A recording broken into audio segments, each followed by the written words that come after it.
Waqf properties, sir, are not public properties. This government wants to take over दरगाह, मस्जिद and Waqf properties, sir. आप दुश्मन हैं मुसलमानों के, उसका सबूत ये बिल है। नमस्कार, मैं खुशबू राय, आप देख रहे हैं एनएमएफ न्यूज। वक्फ संशोधन बिल 2024 पार्लियामेंट में पेश किया गया। 40 से ज्यादा बदलाव किए गए हैं इसमें, पर बिल पास नहीं हो पाया और इसके बाद इसे जेपीसी को भेज दिया गया ताकि इस पर जो 31 सदस्यीय कमेटी है वो विचार कर सके और वापस से इसे पेश किया जाए। जब अगली बार सत्र होगा और इसे पेश किया जाएगा तब देखने वाली बात होगी कि ये बिल पास होता है या फिर नहीं। लेकिन इसी बीच कई खबरें आई जो वक्फ बिल को लेकर बवाल मचाती हुई दिखाई पड़ी। बिल को लेकर गलत धारणाएं बनाई जा रही है, इसे मुस्लिम विरोधी बताया जा रहा है और ना जाने क्या क्या अफवाहें फैलाई जा रही है। इसी बीच एक वीडियो देखिए, आप पहले पूरी वीडियो देखिए और उसके बाद हम इस पर बात करेंगे। वक्फ बोर्ड तरमीमी बिल 2024 जो पार्लियामेंट में पेश किया गया है, पार्लियामेंट में इसको फिलहाल रद्द कर दिया गया है, पास नहीं हुआ। ज्वाइंट पार्लियामेंट्री कमेटी के अंदर ये मौजूद है और ज्वाइंट पार्लियामेंट्री कमेटी ने राय मांगी है। तो इसलिए तमाम हजरात से, तमाम खातीन से, तमाम मर्दों से, बहन भाइयों से सबसे गुजारिश है कि सब अपनी अपनी राय पेश करें। घर का कोई भी मेंबर खाली ना रहे।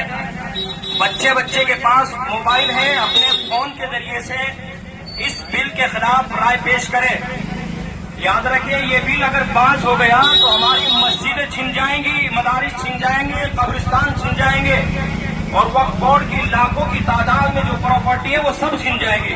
तो इसलिए आज बेदारी का सबूत दें। 13 तारीख तक का हमारे पास टाइम है। ईमेल के जरिए से ज्वाइंट पार्लियामेंट्री कमेटी को अपनी राय पेश करें। बता दें कि ये वीडियो झारखंड के गोड्डा सांसद और बीजेपी के फायर ब्रांड नेता निशिकांत दुबे ने अपने एक्स हैंडल पर पोस्ट किया है। वीडियो को पोस्ट करने के बाद उन्होंने लिखा, वक्फ संशोधन विधेयक संसद की संयुक्त समिति के पास विचाराधीन है। मैं खुद इसका सदस्य हूँ। ये वीडियो देखकर मन विचलित है। पूरे बिल को कम से कम 100 बार पढ़ चुका।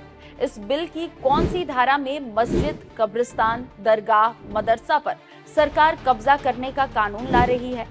झूठ की बुनियाद, वोट बैंक की राजनीति और मोदी विरोध की अंधी राजनीति ने देश के एक वर्ग विशेष के मन में लगातार नफरत पैदा करने की कोशिश की है। काश वक्फ, जिसकी बुनियाद पैगंबर मोहम्मद साहब ने गरीबों के लिए रखी, वक्फ की पहली कमेटी गैर मुस्लिम ने बनाई।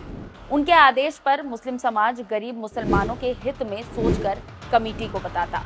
याद रखिए, ये बिल अगर पास हो गया तो हमारी मस्जिदें छिन जाएंगी, मदारिस छिन जाएंगे, कब्रिस्तान छिन जाएंगे। अब जैसे ही ये वीडियो उन्होंने अपलोड किया, बवाल मच गया। लोग इस वीडियो को देखकर तरह तरह के कमेंट करने लगे। एक यूजर लिखते हैं, जब सरकार को डराने के लिए अपने मंदबुद्धि ज़ॉम्बीज़ को शक्ति प्रदर्शन के लिए सड़कों पर भेजना हो तो उसके लिए ये स्टैंडर्ड तरीका है और उसके लिए ये ही स्टैंडर्ड भाषा इस्तेमाल की जाती है। इसके अलावा एक और यूजर लिखते हैं, इस तरह के दुष्प्रचार पर सरकार कार्रवाई क्यों नहीं करती? आखिर ये समाज में अस्थिरता पैदा करने वाला ही माहौल तो बनाया जा रहा है, तो क्यों नहीं ऐसे लोगों पर एफआईआर करते और जेल में डालते हैं? एक और यूजर लिखते हैं, ये लोगों को गुमराह कर रहे हैं। विपक्षी पार्टी मुसलमानों के दिल में भाजपा के प्रति नफरत का जहर घोल रहा है, जबकि सच्चाई कुछ और ही है।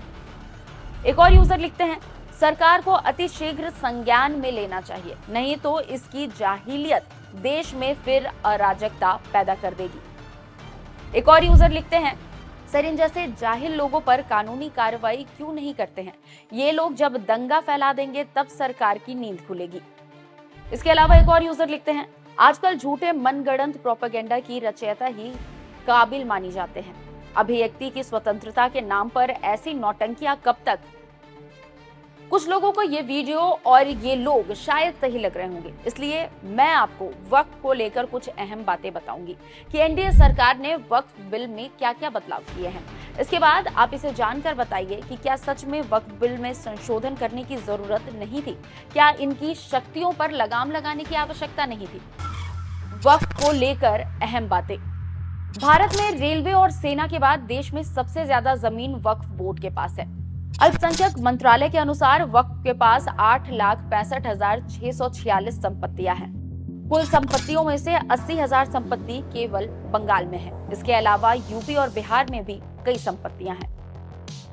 वक्फ बोर्ड की ताकत ये है कि इस बोर्ड में शामिल कोई भी अधिकारी का कोई भी कार्याधिकारी अगर किसी व्यक्ति को कह देता है कि ये संपत्ति वक्फ की है, तो वो व्यक्ति है जो साबित करेगा कि वो संपत्ति उसकी है, ना कि वक्फ बोर्ड। तमिलनाडु में वक्फ बोर्ड को लेकर एक बात सामने आई थी कि बोर्ड ने राम गोपाल नामक एक व्यक्ति की जमीन समेत पूरा गांव अपने नाम पर कर लिया। उनको कह दिया कि ये जमीन हमारी है, जिसमें 1500 साल पुराना मंदिर भी था। इसके अलावा अकेले त्रिची की बात करें तो इस जिले में 6 गांवों की जमीन पर वक्फ ने कब्जा कर लिया। वक्फ एक्ट 1995 का सेक्शन 3 कहता है कि अगर वक्फ सिर्फ सोच लेता है कि जमीन किसी मुस्लिम की है या फिर इससे संबंधित है, तो वो उस पर अपना हक जताएगा। बंटवारे के समय पाकिस्तान और बांग्लादेश से जो मुसलमान पलायन कर आए, उनकी संपत्तियों को मुसलमानों ने आपस में बांट लिया, लेकिन भारत में पलायन करके पाकिस्तान जाने वाले मुसलमानों की संपत्ति वक्फ के पास चली गई। इतना ही नहीं, कुछ ही दिनों पहले पटना से 30 किलोमीटर दूर फतुहा में एक गांव जिसका नाम गोविंदपुर है, वहां पर सुन्नी वक्फ बोर्ड ने गांव की जमीन को अपना बता दिया और ग्रामीणों को नोटिस भेजकर गांव खाली करने को कह दिया। वक्फ बोर्ड का कहना है कि ये जमीन कब्रिस्तान की है। अब इस पर आप क्या कहेंगे? अब बताइए, ये जो हाथों में स्पीकर उठाए और जुलूस निकाल कर सो कॉल्ड मुसलमानों के रखवाले ये झूठा प्रचार जो कर रहे हैं, उस पर आप क्या कहेंगे? कह रहे हैं कि मस्जिद, कब्रिस्तान, दरगाह, मदरसा पर सरकार कब्जा करने का कानून ला रही है। ये कहां तक सही है? ये लोग कैसे भूल जाते हैं कि मोदी सरकार है जिन्होंने इनकी बहन बेटियों के साथ होने वाले 3 तलाक के अत्याचार को खत्म किया। ये लोग कैसे भूल जाते हैं कि 370 हटाकर जम्मू कश्मीर की घाटियों में अमन चैन मोदी सरकार ने ही लौटाया है। कैसे भूल जाते हैं ये लोग? खैर, ये लोग जिस तरीके से दुष्प्रचार कर रहे हैं, देश में अराजकता फैलाने की जो कोशिश इनके द्वारा की जा रही है, इस पर आपकी क्या राय है? हमें कमेंट कर जरूर बताएं और खबरों से जुड़े रहने के लिए NMS न्यूज को सब्सक्राइब कर लें। नमस्कार। वक्फ बोर्ड तरमीमी बिल 2024 जो पार्लियामेंट में पेश किया गया है, पार्लियामेंट में इसको फिलहाल रद्द कर दिया गया है, पास नहीं हुआ।